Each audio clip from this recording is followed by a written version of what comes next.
Hey Viv, do you know why people don't want to work with you? Everyone wants to work with me. Yeah, everyone wants to work with me too. We're done. Good. Awesome. Why people don't want to work with you. Stay tuned and find out.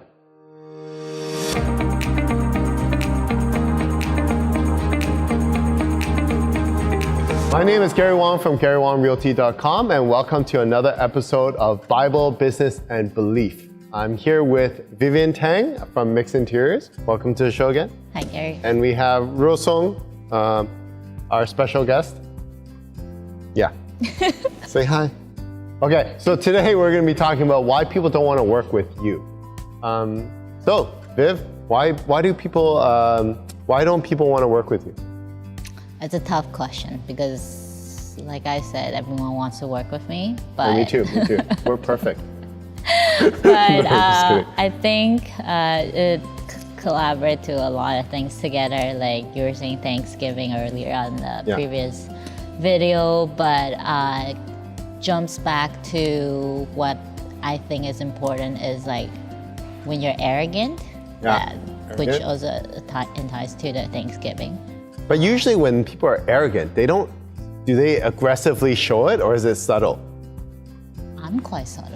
Like how? How do you do subtle arrogance versus aggressive arrogance? There's just some point I can see, like, Gary, we sin all the time. It's hard. It's hard not to. And then it's like I feel like there's always temptation in the world that, and then I sometimes I do find myself like in very like subtly that I'm a little bit too proud of myself. I'm too proud of my work. So like an aggressive, very obvious way would be like, oh yeah, I'm the best. Yeah. I'm awesome. Yeah. Yeah, I built this business with my bare hands, that kind of thing. Yeah. But where would be the subtle? Subtly is like when client is, when we are busy, for example, and there are multiple requests coming in, and then I'll be like, I'm not gonna take that project because compared to other projects, that project's way too small.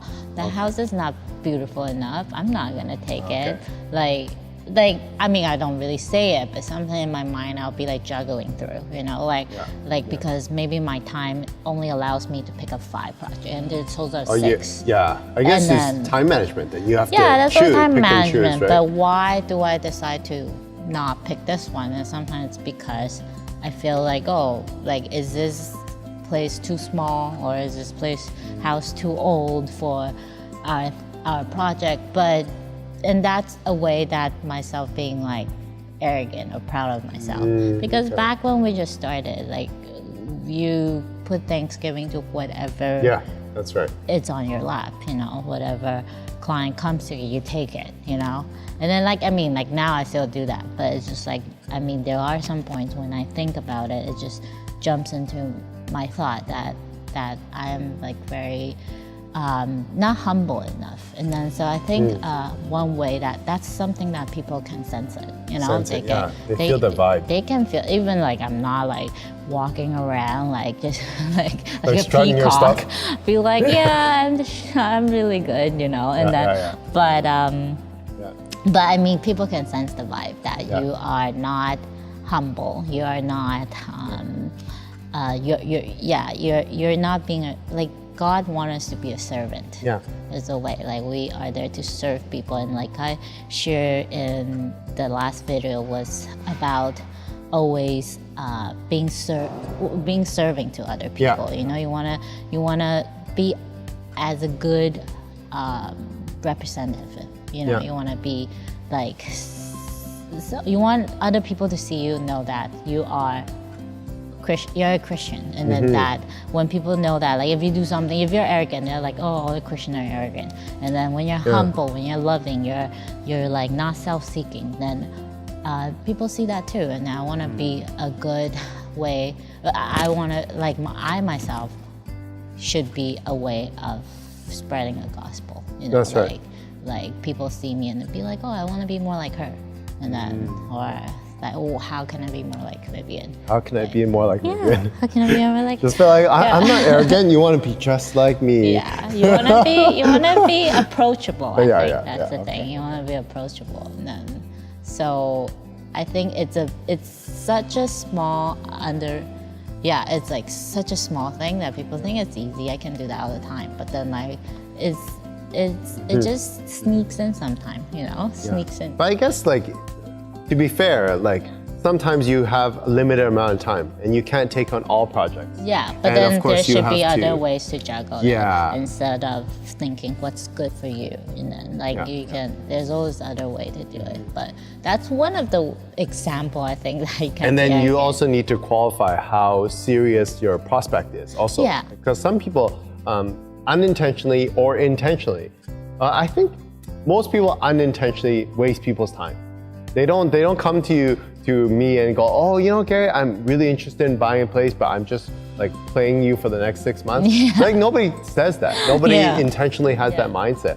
But I guess it's our job to know at what stage they are. Maybe they're not at the stage of actually buying or selling, but they just want to talk. And then there are different methods of for them to achieve, to get the information they need without me maybe guiding them through the entire process, right? So obviously same for you, right? Maybe they're not ready to stage their home, but they can't be calling you every week and say, oh, come to our place, come to our place, come to our place. Take a look and stuff, And it's not like you don't want to serve them, but you have to serve them according to their stage and their needs, right? So I guess the subtle arrogance is a mindset thing. It's a mindset. Yeah. It's like it's not very something that I think people realize that you're like, I'm more like everyone else is doing, but it's like when you sometimes you sit down and think about it, it's like, I am a little bit too proud of what I have, but then everything is not mine. Everything belongs to God, and whatever He gives me, I should give it back to the society. I think for me, I achieved, like I came to that realization just like a while back. Like I see that like as I achieved success in real estate, I found myself looking down on junior realtors, and then that mindset was destructive, and I had to change it. I knew that that's a very negative mindset to have, and you know the reason why people don't want to work with you, because maybe you have that subtle arrogance, maybe you have that negative mindset running around your mind. You're looking down on people, you're complaining about coworkers, you're judging your competitors or slandering them, saying bad stuff about other competitors. And like, why is that a problem in business? I think there's a big difference between, but also very similar, is between confidence and arrogance. Like, of course, a lot of people, in a way, that like, I want to feel confident in work because people trust you. Because if you be like, oh, I'm not sure about this, like, people's not gonna trust, like, letting you sell their place, right? So I think that's when I feel like that's difficult for me, because at the same time, I want to be confident of what I'm doing. I want the client to think that choosing me is the right decision. But at the same time, if you put up an arrogant mode like that, or like an arrogant vibe, that is, people wouldn't want to do that because it's just not, it just make them feel like that you think, like they'll have an expectation from you that they think that everything you do, you're not doing for them. You're just doing for yourself. Yeah, they think you're self-seeking. But then when we are in this service industry, I think we both are. And it's all about serving the others. It's serving the other, and then like they want you to put them first. They do want you to be confident, and what you're doing, that's why they pick you. But then like they also want you to see them like clients first, you know? I think the challenge is sometimes they mistaken confidence with and drawing boundaries with, oh, this person's not serving me, this person's not nice. But sometimes we have to show our professionalism by setting boundaries. Like, sorry, I can't talk to you for 5 hours about selling your home or staging your home. You know, I have other priorities too, as well. Because when they take up 5 hours of your time, you're basically reducing the time that you have to spend with other clients.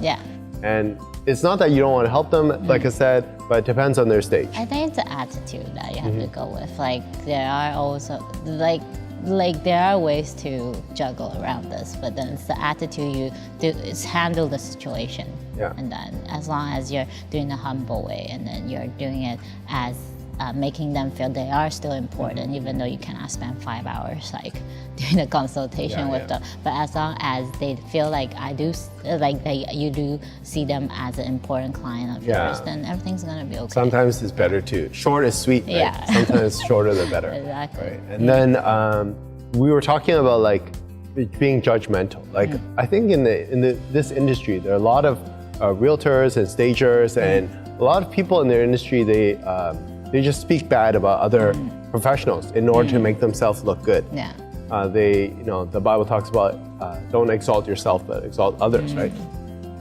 I think the mistake that many people, including us, fall into is that we try to, instead of like exalting others, we put down others in order to exalt ourselves. That's a very common mistake, and it requires a lot of self-awareness to remind ourselves that, hey, there are different stages, there's different levels, they have different strategies, they're serving their customers different according to their style. There's not like, oh, my style is better. No, there's no better or worse. It's just there's a Walmart realtor, and then there's the LV realtor. There's the Walmart purse, and then there's the LV purse. Like, it just depends on strategies, right? Yeah. So, how do you think about that? What do you think about that? I do think that you're in the real, we do have different stages as well. But then I think just focus on one, you gotta focus on God's word. You're gonna focus on what He wants you to do. And then as long as you have that, keep reminding yourself, you have His word or all the scripture to remind myself that what kind of attitude I should put into work every day. Then I think He will put out a good path for me. Yeah, I think that's great. So those are some really brief, common principles on why people don't want to work with you. If you have any other comments or questions, feel free to leave them in the comment section below. And if you haven't done so already, hit the subscribe button, notification bell, so you'll be notified of future videos. And until next time, God bless you.